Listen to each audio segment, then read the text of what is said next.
Hello friends, welcome to day trader Telugu and good evening. Sensex 379 points down అయ్యి 51,325 దగ్గర close అయితే Nifty 90 points down అయ్యి 15,119 దగ్గర క్లోజ్ అవ్వడం జరిగింది. ఇవాల్టి ట్రేడింగ్ సెషన్లో మీరు గమనిస్తే ఆయిల్ అండ్ గ్యాస్ స్టాక్స్లో చాలా స్ట్రాంగ్ ర్యాలీ కనిపించింది. ఈ ఆయిల్ అండ్ గ్యాస్ సెక్టర్ అంతా కూడా ఇంట్రాడే సెషన్స్లో ర్యాలీ అవ్వడం జరిగింది. వీటి రిలేటెడ్గా ఒక ఇంపార్టెంట్ అప్డేట్ ఉంది, మీకు మన టెలిగ్రామ్ ఛానల్లో అయితే అప్డేట్ చేశాను. Oil and gas stock surge as PM says government committed to bring natural gas under GST.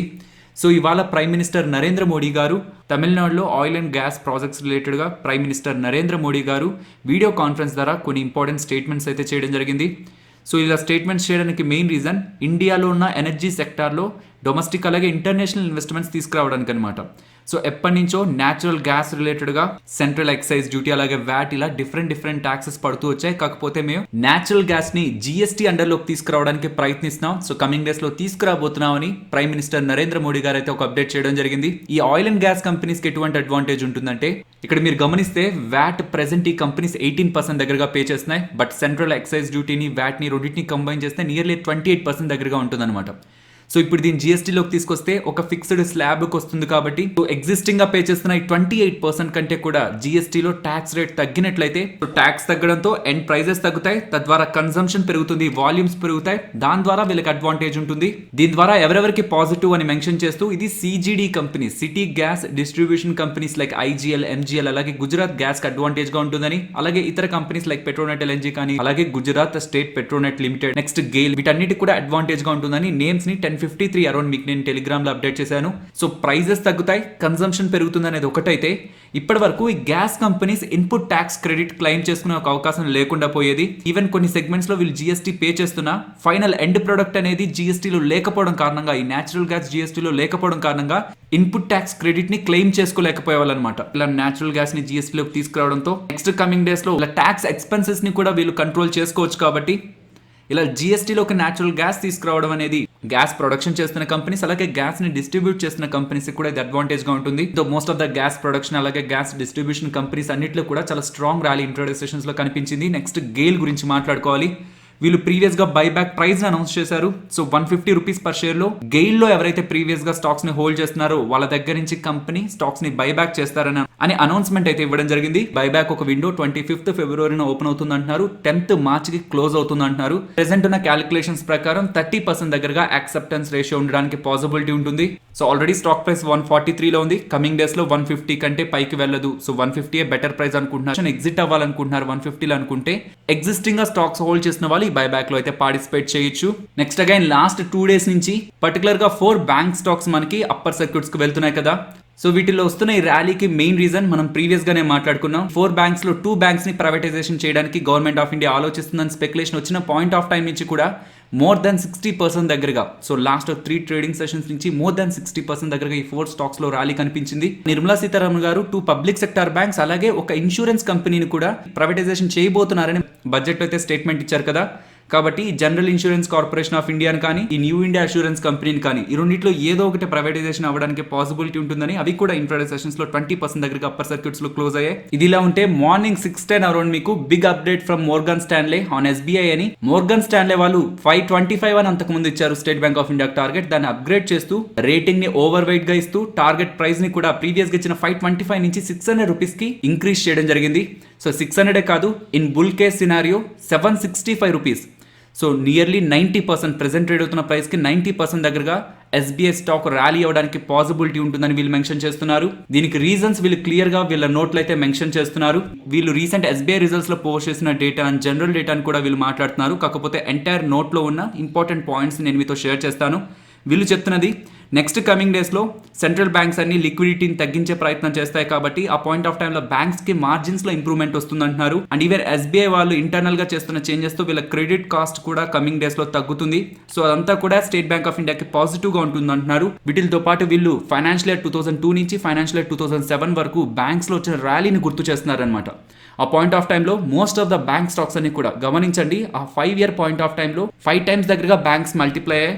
ఆ టైమ్స్లో బ్యాంక్స్ స్ట్రాంగ్ ర్యాలీకి వెళ్ళడం జరిగింది మిగిలిన కంపెనీస్తో పోలిస్తే. సేమ్ అదే ఈసారి కూడా రిపీట్ అవుతుంది. అందులో ప్రైవేట్ బ్యాంక్స్ ఎక్కువగా పార్టిసిపేట్ చేస్తాయి. పబ్లిక్ సెక్టర్ బ్యాంక్స్ రిలేటెడ్ గా మనం చూడాలంటే అది స్టేట్ బ్యాంక్ ఆఫ్ ఇండియా మాత్రమే.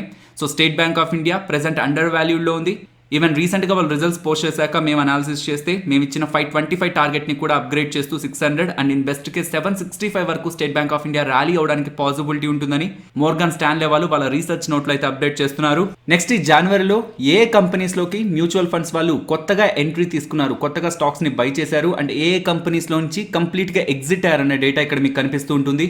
నెక్స్ట్ శిల్పా మెడికేర్ గురించి మాట్లాడుకోవాలి. ఈ ఫిబ్రవరి 13 నుంచి 20 అలాగే ఫిబ్రవరి 24, 25 ఈ డేట్స్లో యుఎస్ఎఫ్డిఏ వాళ్ళు తెలంగాణలో ఉన్న జడ్చర్ల యూనిట్లో ఇన్స్పెక్షన్ చేశారని, అలా ఇన్స్పెక్షన్ చేసిన తర్వాత ఇంపోర్ట్ అలర్ట్ని ఇష్యూ చేశారని చెప్తున్నారు.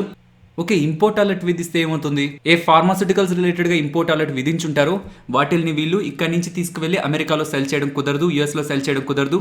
దీంతో వీళ్ళ ఇంపార్టెంట్ ప్రీ క్యాన్సర్ ఫార్ములేషన్స్ రిలేటెడ్గా ఇప్పటి వరకు వీళ్ళు జరుగుతున్న సేల్స్ అనేటివి ఇంపాక్ట్ అవుతాయి. కాబట్టి ఇంట్రాడే సెషన్స్లో మోర్ దాన్ 9% దగ్గరగా స్టాక్ ప్రైస్లో మనకు కరెక్షన్ కనిపించడం జరిగింది.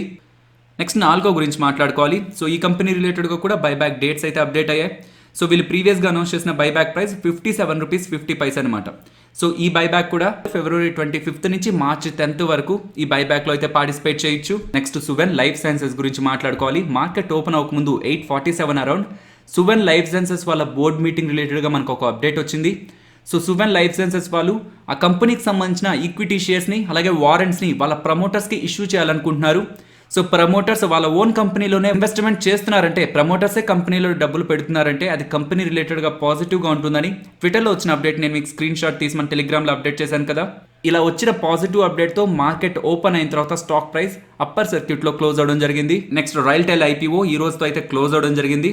Overall IPO 42 times over subscribe అవడం జరిగింది.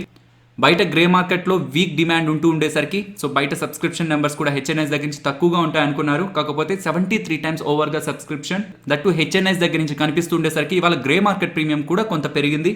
So present grey market premium nearly 20% దగ్గరగా అయితే రన్ అవుతుంది. బట్ నురేకా ఐపీఓకి 40% దగ్గరగా రన్ అవుతుంది అండ్ హెరాన్బా అగ్రోకెమికల్ కంపెనీకి 30% దగ్గరగా గ్రే మార్కెట్ ప్రీమియం రన్ అవుతుంది. సో ఒక పాయింట్ ఆఫ్ టైంలో నియర్లీ 50% దగ్గరగా రైల్టెల్కి గ్రే మార్కెట్ ప్రీమియం మెయింటైన్ అయింది. స్లోగా గ్రే మార్కెట్ ప్రీమియం ఎరోడ్ అవుతూ నియర్లీ 10% వరకు కూడా ఫాలో అయ్యి ప్రెసెంట్ 20% దగ్గరగా రన్ అవుతుంది. చాలా ఎక్కువ ఫ్లక్చువేట్ అయింది గ్రే మార్కెట్ ప్రీమియం రైల్టెల్లో. నెక్స్ట్ ఎయిర్టెల్ గురించి మాట్లాడుకోవాలి. నిన్న మనకి ఎయిర్టెల్ రిలేటెడ్గా ఒక ఇంపార్టెంట్ అప్డేట్ వచ్చింది. బట్ అప్డేట్ వచ్చిన తర్వాత అది పాజిటివ్ నెగిటివ్ అని స్టిల్ ఇప్పటికి కూడా most of the rating agencies కూడా క్లియర్గా చెప్పలేకపోతున్నాయి. అసలు ఉన్న అప్డేట్ ఏంటి అండ్ దాని రిలేటెడ్గా ఎటువంటి పాసిబిలిటీస్ ఉన్నాయి ఎయిర్టెల్ రిలేటెడ్గా ఇది మాట్లాడుకోవాలి. సో వీళ్ళకి సంబంధించిన భారతీ టెలిమీడియాలో సో ఇది డిటిహెచ్ బిజినెస్ చేస్తుంది, డైరెక్ట్ టు హోమ్ అలాగే డిజిటల్ బ్రాడ్బ్యాండ్, ఇవి భారతీ టెలిమీడియా అండర్లో జరుగుతుంటాయి. దీని రిలేటెడ్గా ఎయిర్టెల్ వాళ్ళకి ఆల్రెడీ 80% దగ్గరగా వాటా ఉంది. కాకపోతే మిగతా 20% ఉంది కదా, అది వార్బర్గ్ పింకర్స్ వాళ్ళ దగ్గర ఉంది. సో వాళ్ళ దగ్గర ఉన్న 20% వాటాని ప్రెసెంట్ ఎయిర్టెల్ వాళ్ళు 3216 crores పెట్టి కొన్నారంటున్నారు. జరిగిన ట్రాన్సాక్షన్ రిలేటెడ్గా రేటింగ్ ఏజెన్సీస్ ఉన్న క్వశ్చన్స్ ఏంటంటే, ఇప్పుడు ఇమీడియట్గా 3200 crores అండ్ లాస్ట్ 3 monthsలో కూడా 6000 crores దగ్గరగా వివిధ వాటి మీద ఖర్చు పెట్టారు. అదే స్పెక్ట్రమ్ రిలేటెడ్గా నెక్స్ట్ కమింగ్ డేస్లో వీళ్ళకి 12000 crores కావాల్సి వస్తుంది. కాబట్టి ఇలా స్పెండింగ్స్ ఎందుకు చేయడం, కమింగ్ డేస్లో స్పెక్ట్రమ్ రిలేటెడ్గా యూజ్ చేసుకుంటే అది కంపెనీకి బాగుంటుంది కదా అనే క్వశ్చన్ వస్తుంటే 80% వాటా ఆల్రెడీ భారతీ టెలిమీడియాలో ఉంటే నెక్స్ట్ అడిషనల్గా 20% వాటా దట్టు వార్బర్గ్ పింకర్స్ వాళ్ళు లాస్ట్ 2 years బ్యాకే ఇన్వెస్ట్మెంట్ చేశారు ఈ కంపెనీలో. సో వాళ్ళు ఇన్వెస్ట్మెంట్ చేసిన ప్రైస్ అండ్ వీళ్ళు కొంటున్న ప్రైస్ చూస్తే అది 40% ప్రీమియంలో ఉంది.